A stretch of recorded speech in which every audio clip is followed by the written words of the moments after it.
Coming up on Mountain News this morning, a new research report into Kentucky's minimum wage shows many people are living below the poverty line. And a Kentucky state representative wants to end the current regional driver's license office model and return those services to county offices.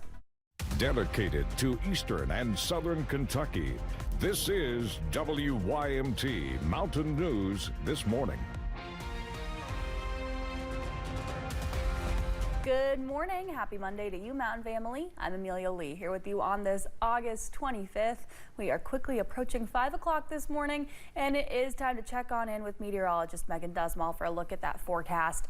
Still a little bit too warm in my opinion, but it is still summer, Megan. No, I completely disagree with you. I walked out the door this morning and I was cold, and I wish I had grabbed a thicker jacket instead of just a cardigan. You might be in the same boat as me, or you'll be in Amelia's boat and think it's warm, but temperatures nonetheless are sitting in the 50s all across eastern Kentucky. Take a look at these chilly temperatures. 54 as you travel towards Boonville, 55 in Wise. Now we do see warmer temperatures as you travel more towards Monticello, 65, but the moral of the story is it is a lot cooler than it was last week, and that will continue into the afternoon.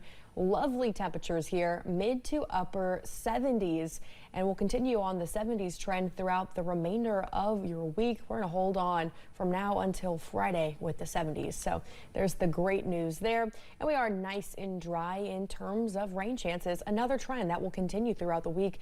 We do not have rain chances building up until this weekend. So enjoy those temperatures while we have it. Enjoy the break from the rain and those mostly sunny skies. Amelia. A Harlan County man is behind bars after a standoff with law enforcement. It happened off Black Bottom Road in the Closed Point area Saturday night. Deputies say Stacy Huff was holding his family at knife point, then grabbed a gun and started making threats. When deputies got to the scene, they found the family outside the home. That's when they say Huff started shooting at them. No one was hurt. After an hour of negotiations, Huff surrendered, and that was around 12:30 Sunday morning. He was arrested and charged with assault and attempted murder of a first responder.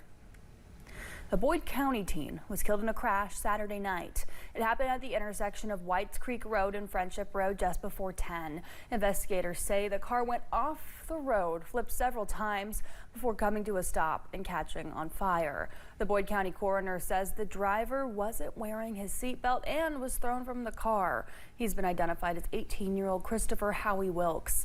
The coroner says Wilkes was set to begin his senior year at Boyd County High School on Wednesday. A Laurel County woman charged with her mother's murder will be in court this morning. Records show her attorneys are questioning whether she's contempt to stand trial. Brianna Rich is accused of killing her mother, 50-year-old Carol Rich, in March. Police say Brianna admitted to shooting her mother multiple times in multiple rooms. In her preliminary hearing, Brianna's attorney asked a detective about her state of mind at the time and whether mental health played a role in the crime. Now, court records showed the defense filed a motion to determine competency to stand trial. Well, dozens of Kentucky veterans were flown to see the monuments built in their honor this weekend. Honor Flight Kentucky takes them on an all-expenses-paid day trip to our nation's capital. Alexa Minton was invited to join 65 Kentucky veterans on their special trip to Washington.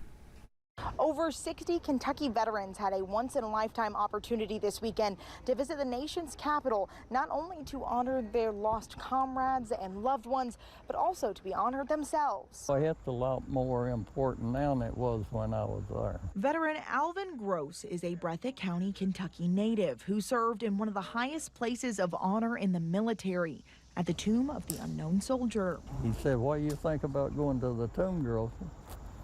I said, "I'd like to, sir." Alvin served at the tomb from 1962 until August of 1963 and still carries the pride he felt back then. The three guards, when they have that heel click, they just want it to sound like one. That's the closest thing to perfection a soldier will ever do. We were considered the elite of the Army. For many veterans like Alvin on Honor Flight Kentucky, this trip gave them the chance to reconnect with their military history. Lexington veteran Richard Seaver shared that he barely made it out of Vietnam alive after being injured, and credits his life to who he calls a crazy heroic helicopter pilot. That's the only thing that saved my life.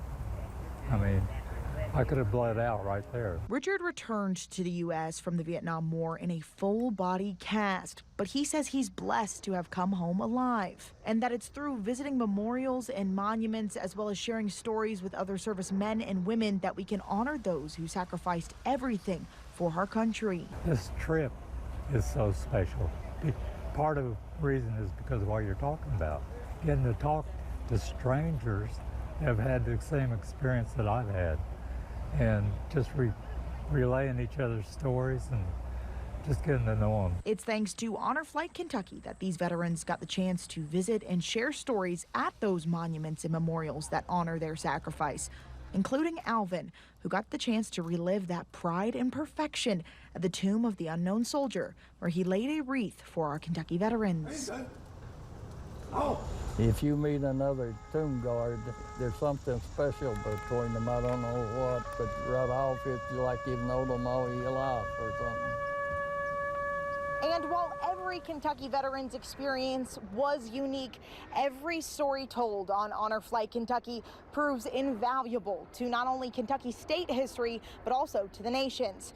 Here in Washington, D.C., Alexa Minton, WKYT. Now, the flight was sponsored by Kentucky's Touchstone Energy Cooperatives. Their next honor flight is on October 4th. You can apply to take part in a future honor flight online at honorflightky.org. A new research report into Kentucky's minimum wage shows many people are living below the poverty line. Right now, Kentucky's minimum wage is $7.25 an hour. Research from the Kentucky Center for Economic Policy shows this wage rests well below the poverty line. The publication also says it's been 16 years since the Commonwealth raised the minimum wage, and that policy has left many Kentucky workers struggling to afford basic needs. Now, for the first time in our history, a full-time minimum wage worker who works year-round would earn below the poverty level. Ultimately, increasing the minimum wage would need to be an act of the General Assembly. The article also claims if the state's minimum wage had kept up with inflation from its high point in 1968, Kentuckians would be earning at least $14.70 an hour. A Kentucky state representative wants to end the current regional driver's license office model and return those services to county offices. Reports revealed claims that temporary workers in regional offices gave undocumented immigrants IDs in exchange for money. Representative Savannah Maddox says the claims are one reason why license services should go back to circuit clerk offices in all Kentucky counties. No longer should Kentuckians have to wait months to make an appointment, drive 2 or 3 counties over, wait all day in line, many times having taken off work just to receive a driver's license 3 to 4 weeks later in the mail. Governor Andy Beshear did confirm that nearly 2,000 driver's licenses in Kentucky were revoked and some temporary workers were fired as part of an ongoing investigation into fraud at regional driver's license offices. This morning, there are now more than 2,000 National Guard troops patrolling the nation's capital, and some of them are now carrying weapons. The escalation comes as President Donald Trump has threatened to deploy the National Guard to other major cities. Chicago Mayor Brandon Johnson points to a 13% drop in crime in the Windy City since last year, and that's according to Chicago police stats. I think Chicago will be our next, and then we'll help with New York. The city of Chicago does not need a military occupation. It would be, again, a clear, flagrant violation of the Constitution and federal laws. The president also took aim at Maryland's Governor Wes Moore yesterday, posting on social media, "If Wes Moore needs help, I'll send in the troops and quickly clean up the crime." This morning, record high temperatures in the west are fueling the threat of wildfires. In Northern California, intense flames are challenging fire crews and forcing the evacuation of hundreds of residents. In Napa County, winds are fanning and expanding the picket fire, which has consumed more than 10 square miles. It was just 11% contained Sunday, though officials say they're managing it. Although it looked scary and we had a lot of resources moving around, it did do a lot of good things, which is actually helping us out in the containment of this fire. Farther north in Oregon, the flat fire has consumed more than 20,000 acres. An extreme heat warning in Portland extends through Tuesday after temperatures topped 102 degrees. Fire officials say with high temps and bone-dry conditions, increased wildfire activity could last through at least September. Well, thanks so much for getting your day started with us on Mountain News this morning at 5:09. One woman's cancer journey has inspired others, all through her love of handmade hats. That's next on The Good Side. And temperatures are cooling down this week.